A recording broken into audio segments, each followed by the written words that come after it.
Medicine నీకు చదవాలనుంటే మన దేశంలో స్కోప్ ఉందిరా. కిర్గిస్తాన్ లో చదవాలి అంటే ఎడమ్ యూనివర్సిటీ ఉందిరా.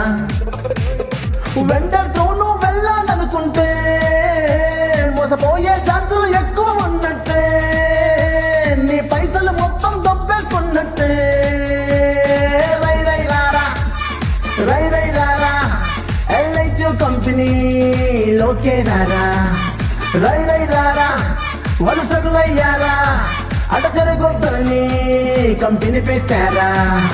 బెరుగ్గా ఆ బెరుగ్గా, ఇరుగ్గా ఆ ఇరుగ్గా, వెనకడుగు వెయ్యొద్దలా, డీటెయిలింగ్ కనిపెట్టాలా. ఎల్ఐటి ఓవర్సీస్ లోకి ధైర్యంగా అడుగెట్టాలా.